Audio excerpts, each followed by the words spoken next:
నమస్తే. తెలంగాణలో రాజకీయం మొదలైంది. సో ఇంకొక 1 ఇయర్ ఎలక్షన్స్ మేబీ ఉన్న సమయంలోనే రాజకీయం మొదలైంది అని చెప్పడంలో ఎటువంటి అతిశయోక్తి లేదు. సో కారణం ఏంటి అంటే బీజేపీపై పెరుగుతున్నటువంటి అభిమానం కావచ్చు, ఫ్యాన్ ఫాలోయింగ్ కావచ్చు, ఓటింగ్ కావచ్చు, అది కొంత మేరకు టీఆర్ఎస్ పార్టీలో కొంచెం అలజడి రేకెత్తించిందనే చెప్పాలి. దాని ఫలితంగానే మున్సిపల్ శాఖ మంత్రులు కేటీఆర్ పర్యటనలు కావచ్చు, శంకుస్థాపనలు కావచ్చు, ఓపెనింగ్స్ కావచ్చు, అలాగే సాక్షాత్తు ముఖ్యమంత్రి కేసీఆర్ తన సుడిగాలి పర్యటనలు కూడా కావచ్చు. ఇవన్నీ కనుక మనం అబ్జర్వ్ చేసినట్లయితే రాష్ట్రంలో రాజకీయం అనేది మొదలైందనే చెప్పాలి. రానున్న ఎన్నికల నేపథ్యంలో ఏదైతే ఇప్పుడు జరుగుతున్నటువంటి పరిణామాలు ఉన్నాయో ఇవన్నీ కూడా so focused on it's a front layer. ఇది ఒక బిఫోర్ అని కూడా మనం అనుకోవచ్చు, బిఫోర్ గ్రౌండ్ వర్క్ అనేది కూడా మనం అనుకోవచ్చు. సో కేసీఆర్ తన మార్కు రాజకీయాన్ని మొదలెట్టేశారు. సో వాడి వేడి మాటలతో తెలంగాణ ప్రజానీకానికి ఏవైతే అవసరమో, తెలంగాణ ప్రజానీకానికి ఏ మాటలైతే ఎక్కువగా ఇష్టపడుతూ ఉంటారో, ఏ పల్స్ అయితే తెలంగాణ పీపుల్కి రీచ్ అవుతుందో అది బాగా తెలిసిన వ్యక్తి మన కేసీఆర్ సార్. సో ఆ కేసీఆర్ సార్ సేమ్ అదే రకమైనటువంటి పోకడతో సో తెలంగాణ ప్రజానీకానికి ఏ మాటలైతే బాగా నచ్చుతాయో, తెలంగాణ ప్రజానీకానికి ఏవైతే అవసరమో అలాంటి మాటలతోనే అగైన్ మళ్ళీ మన ముందుకు వచ్చేస్తూ ఉన్నారు. సో సాక్షాత్తు ముఖ్యమంత్రి వ్యాఖ్యలు చూసినట్లయితే ప్రధానమంత్రి మోడీ పైన ఉరికిచ్చి కొడతామనేటువంటి వ్యాఖ్యలు కావచ్చు, ప్రధానమంత్రి నరేంద్ర మోడీని డైరెక్ట్గా చాలా వ్యాఖ్యలు కామెంట్స్ చేయడం కావచ్చు, బీజేపీ పార్టీని కూడా ఓ రకంగా టార్గెట్ చేయడం అనేది మనం క్లియర్గా అబ్జర్వ్ చేయొచ్చు ఈ 2-3 డేస్ పరిణామాలను బేస్ చేసుకొని.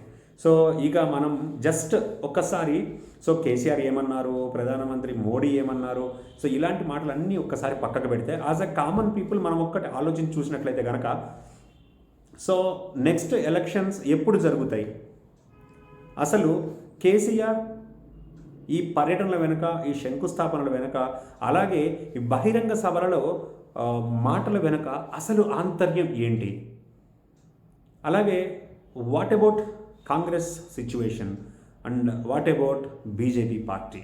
సో ఇవన్నీ కూడా మనం ఒక్కసారి కనుక క్యాలిక్యులేట్ చేసుకున్నట్లయితే ఈ రాజకీయం రసవత్తరంగా మారుతోంది. సో పీకే ప్రశాంత్ కిషోర్ సూచనల మేరకు కొంత వర్క్ అనేది స్టార్ట్ అయిందని మనం అనుకోవాలి. సో మనం కామన్ పీపుల్గా మనం చూసినట్లయితే as a voter I said one thing, నా పర్సనల్ ఫీలింగ్ నేను ఇక్కడ చెప్తూ ఉన్నాను. దీంతో ఎవరు ఏకీభవించకపోయినా అది వారి వ్యక్తిగత విషయం. సో నా పర్సనల్ పాయింట్ ఏంటనంటే నెక్స్ట్ ఈ ఎలక్షన్స్లో, ఇప్పుడు జరిగే జనరల్ ఎలక్షన్స్లో కూడా ఖచ్చితంగా కేటీఆర్ నాయకత్వం కావచ్చు, కేసీఆర్ నాయకత్వం కావచ్చు, what ever it may be, TRS పార్టీయే మళ్ళీ గవర్నమెంట్ని ఫామ్ చేయబోతుంది అనేది నా ఒపీనియన్. సో కాకుంటే మెజారిటీ వైజ్ ఈ రోజున ఉన్నటువంటి మెజారిటీ వైజ్ ఎమ్మెల్యే సీట్లు ఏవైతే ఉన్నాయో వాటిని చాలా వరకు కోల్పోయే పరిస్థితి టీఆర్ఎస్కి ఎదురవుతుంది అనేది నా అభిప్రాయం. సో ఎక్కువ శాతం మెజారిటీని పొందలేకపోవచ్చు టీఆర్ఎస్ పార్టీ, అయినప్పటికీ కొద్ది శాతం మెజారిటీ తోటి, కొన్ని సీట్ల తేడాతోటి మాత్రమే తన గవర్నమెంట్ని ఫామ్ చేసే అవకాశం ఎక్కువగా ఉంది. అలాగే నెక్స్ట్ పాయింట్లో కనుక మనం చూసినట్లయితే ప్రతిపక్ష పార్టీలైనటువంటి కాంగ్రెస్, బీజేపీ ఈసారి అసెంబ్లీలో తన వాయిస్ వినిపించడానికి కొంత మంచి క్యారెక్టరిస్టిక్స్ ఉన్నటువంటి లీడర్స్ని ఈసారి అసెంబ్లీలో కూర్చోబెట్టబోతోంది. కొంత మెజారిటీ పార్ట్ ఆఫ్ పీపులే ఈసారి అపోనెంట్ వాయిస్ వినిపించడానికి సిద్ధంగా ఉన్నారు అనేది కూడా నెక్స్ట్ మనం అసెంబ్లీలో మనం చూడొచ్చు.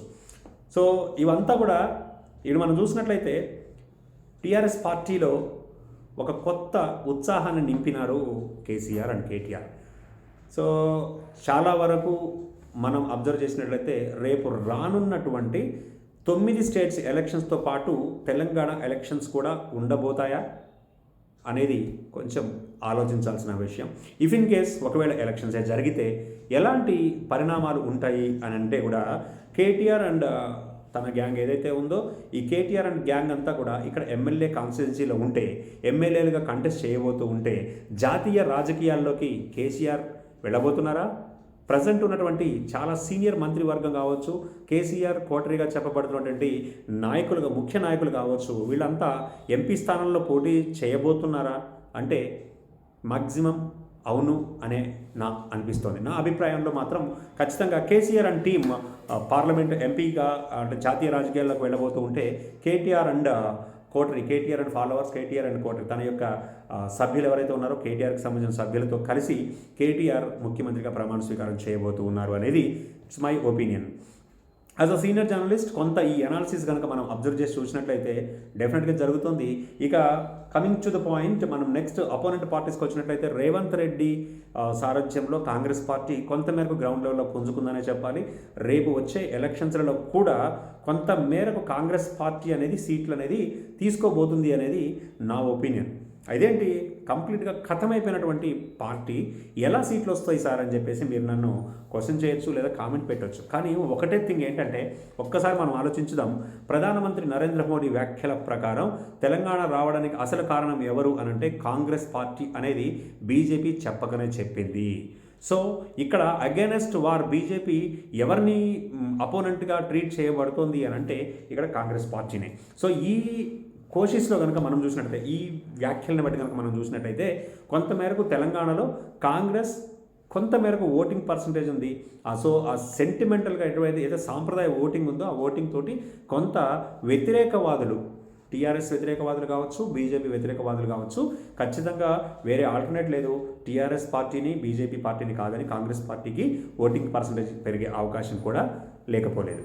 అలాగే ఇక బీజేపీకి మెయిన్ మైనస్ ఏంటి అంటే ఒకటే ఒక మైనస్ కనిపిస్తోంది. సంస్థాగతంగా అలాగే సిద్ధాంతాల పరంగా కేంద్రంలో అలాగే రాష్ట్రంలో కూడా తన యొక్క వాయిస్ని వినిపిస్తున్నటువంటి బీజేపీ పరిస్థితి కనుక మనం ఆలోచించి చూసినట్లయితే బీజేపీ కొంతమేర బాగానే పుంజుకుంది పార్టీ పరంగా. ఇక నాయకుల పరంగా చూసినట్లయితే చాలా నియోజకవర్గాల్లో నాయకుల కొరత చాలా తీవ్రంగా వెంటాడుతుంది బీజేపీకి.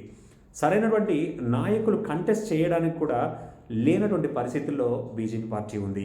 సో యంగ్స్టర్స్ ఎవరైనా యువరక్తం లాంటిది వచ్చి వాళ్ళు లీడర్స్గా తయారయ్యేటువంటి అవకాశాలు ఉంటే చెప్పలేం, కానీ కొంత బీజేపీ పార్టీ ఆ విషయంలో ఫోకస్ చేయాల్సింది.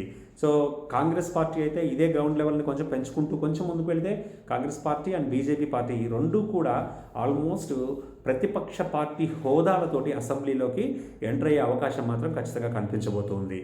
సో ఈ ప్రజెంట్ సిచ్యువేషన్స్ కనుక మనం అబ్జర్వ్ చేసుకున్నట్లయితే ఇవన్నీ నా అభిప్రాయాలు, నాకు సంబంధించినటువంటి అనాలిసిస్. ఇఫ్ ఇన్ కేస్ మీకేమనిపిస్తోంది, మీకు ఎలాంటి నిర్ణయాలు అనిపిస్తున్నాయి ఈ రాజకీయం అంతా కూడా చూస్తుంటే మీకేమనిపిస్తోంది కామెంట్ చేయండి. Thank you so much.